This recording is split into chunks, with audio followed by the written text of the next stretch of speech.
I'll be discussing about the superficial muscle of thigh. So in this session I'll be discussing about the origin, insertion, nerve supply and action of the muscles of thigh. So this muscle, it is a Sartorius muscle. Basically these are the muscles of in the anterior compartment or the extensor compartment of thigh. There are basically three muscles. One, the Sartorius muscle, second one, the Quadriceps femoris, and the third one, Articularis genu. The Quadriceps femoris include this muscle, that is the Rectus Femoris muscle, the Vastus Lateralis muscle, and the Vastus Medialis muscle. So going on to the topic proper. So this is the Sartorius muscle. So it is originating at the anterior superior iliac spine, and it goes and it is inserting into the medial surface upper part of the shaft of tibia in front of the insertion of the gracilis and the semi-tendinosis. So it is supplied by the femoral nerve, and as it has this course, it can flex the leg at the knee joint, and it can abduct and laterally rotate the thigh. And so this is a Taylor's muscle. So in the Quadriceps femoris, as I have said, there are four types, that is Rectus femoris, Vastus lateralis, Vastus medialis and Vastus intermedius. So this is the Rectus femoris. So going on to its detail. So it is originating, this muscle is originating, it has two heads, a straight head and a reflected head. So this muscle, it is a bipinnate muscle. It has superficial fibers, and the superficial fibers are the bipinnate, and the deep fibers which are straight, and it is a fusiform form, and it is the two heads, that is a straight head, it is originating from the anterior inferior iliac spine, whereas a reflected head, it originates from the groove above the margin of acetabulum and the capsule of hip joint, and it is inserted into the base of patella, that is anterior to vastus intermedius. This muscle is supplied by the femoral nerve. The branch to the femoral nerve also supplies the hip joint. So it will do extension of the knee joint, hence it is called the kicking muscle, and it flexes the hip joint. This is patella. It is a sesamoid bone in the tendon of the Quadriceps femoris. So this is the ligamentum patellae. It is an actual tendon of the Quadriceps femoris, which is inserted into the upper part of the tibial tuberosity. So next is the Vastus lateralis muscle. It is from a large part of the Quadriceps femoris, and it is originating from the femur. You can see this is a femur, and it is originating from the femur from here, that is this is a greater trochanter, and here you have the lesser trochanter, upper part of the intertrochanteric line, and anterior border of the greater trochanter, and the lateral lip of the gluteal tuberosity, and it goes and inserts to the lateral part of the base of patella, upper 1/3 of the lateral border of patella, and it is also supplied by the femoral nerve, and it extends the knee joint. So the next muscle is this muscle, that is a Vastus medialis muscle. So it is also originating from femur, as you can see, That is the lower part of the intertrochanteric line. Lower part of the intertrochanteric line. There is a spiral line here, and from the medial lip of linea aspera, it goes and inserts to the patella. That is the medial border of the patella, and it also expands to the capsule of the knee joint, and this muscle is also supplied by the femoral nerve, and it extends the knee joint. Also, it prevents the lateral displacement of patella. Moreover, it rotates the femur medially during locking stage of extension of knee joint. That is, when the knee joint is extended, there is locking. So femur rotates medially. So this action is extremely important for the stability of patella. So the next muscle is this muscle, that is the Vastus Intermedius muscle. So it is originating from the anterior surface of the shaft of femur, and it go and insert to the base of the patella, supplied by the femoral nerve, and its action is to extend the knee joint. So next, a few information about the psoas major muscle and the iliacus muscle. So about the psoas major muscle, they are originating at the, as you can see here, these are the transverse process from the L1 to L5 vertebra transverse process, from the vertebral bodies of T12 to L5 vertebra and the adjacent intervertebral disc, and it goes and inserts to the, here you can see the lesser trochanter, and the action is as it is inserted from the back,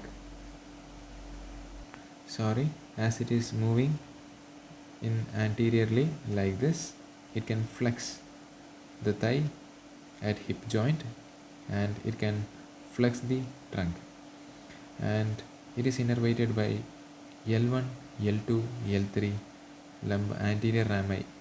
So next, a few information about iliacus.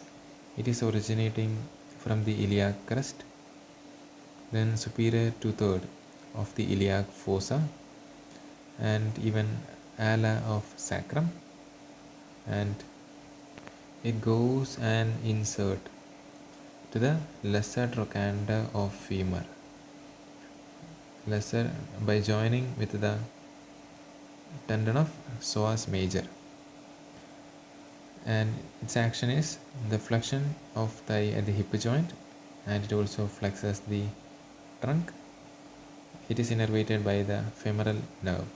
In the posterior compartment of the thigh, there are basically four muscles, that is the semi-tendinosis, the semi-membranosis, the biceps femoris, and adductor magnus muscle, which will be shown.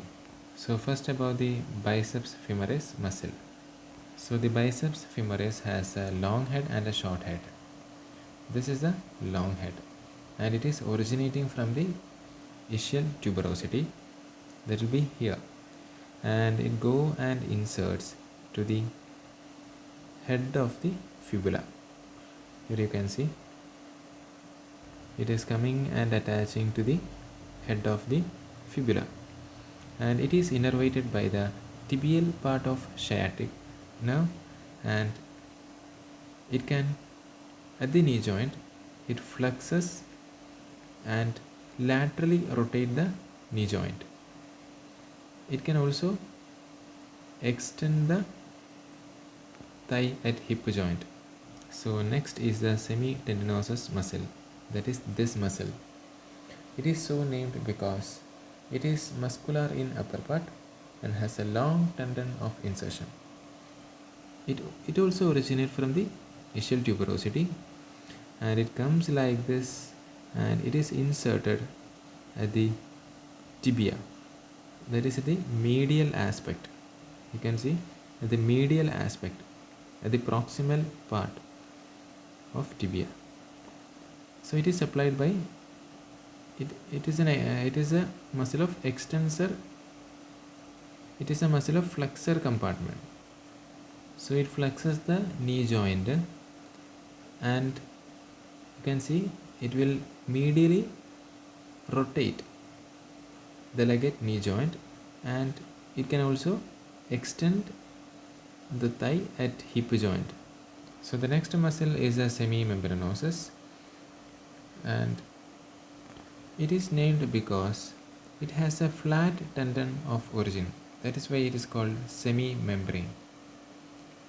It is also originating from the ischial tuberosity, and it is inserted into the, here you can see the tibia, that is the medial condyle of tibia, and it is supplied by the tibial part of sciatic nerve, and it flex the knee joint and medially rotate the leg at knee joint. It can also extend the thigh at the hip joint. So the muscles of the back of the thigh, they are also called as hamstring muscles. They are semi-tendinosus, semi-membranosus, and the long head of the biceps femoris, and the ischial head of the adductor magnus muscle. Because they follow a similar character, that is, they will originate from the ischial tuberosity, that will be from here, and it go and insert into one of the bone of leg, and its nerve supply will be the tibial part of sciatic nerve, and these muscles will act as flexors of the knee joint and extensors of the hip joint.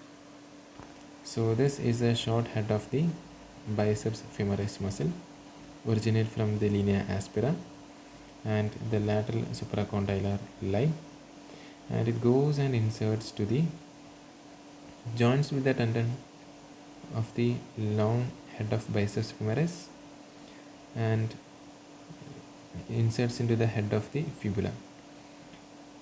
This short head, it is innervated by common fibular division of sciatic nerve, and it also flex the knee joint and laterally rotate the knee joint. Now coming on to the muscles of the medial compartment of the thigh, adductor magnus will be discussed here because it is a hybrid muscle.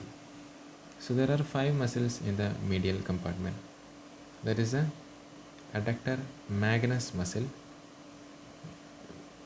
adductor longus muscle, which is this muscle, adductor brevis muscle, which you can see here, adductor brevis, and then one more muscle, that is a gracilis muscle.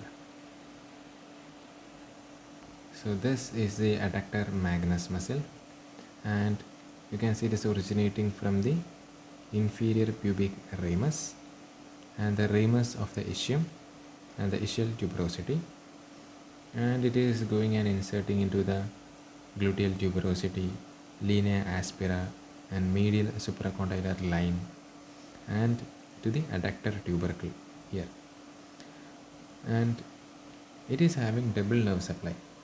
So its adductor part, the adductor part is supplied by the obturator nerve, whereas the hamstring part is supplied by the tibial part of sciatic nerve. So it adduct, it can flex, and it can extend thigh at the hip joint. So this is the adductor longus muscle, and it is originating from the anterior surface of the body of pubis and inserting into the middle 1/3 of the linea aspera of femur. It is supplied by the anterior branch of the obturator nerve, and its action is to adduct the thigh at the hip joint. So this is the adductor brevis muscle and originate at the body of pubis and the inferior pubic ramus, and it comes and inserts into the pectineal line of femur, the proximal 1/3 of the medial lip of linea aspera of femur, and the action is to adduct the thigh at the hip joint, and it is innervated by the obturator nerve, anterior branch. So next is the Gracilis muscle, and it originates from the body of Brevis and the inferior pubic ramus, and it goes and inserts into the tibia. That is a medial aspect of the proximal part of tibia. So it is applied by the obturator nerve, and it flex and medially rotate leg at knee joint. It also assists in adduction of thigh at the hip joint. So next is the Pectineus muscle. So it is also a hybrid muscle, and it is a flat quadrilateral muscles. It originates from the, here you can see it is a superior pubic ramus, and it goes and inserts to the pectineal line on the femur bone. As it has a dual nerve supply, that is by the femoral nerve and the obturator nerve. It's a hybrid muscle. So its actions are, it can adduct and it can flex the thigh at the hip joint.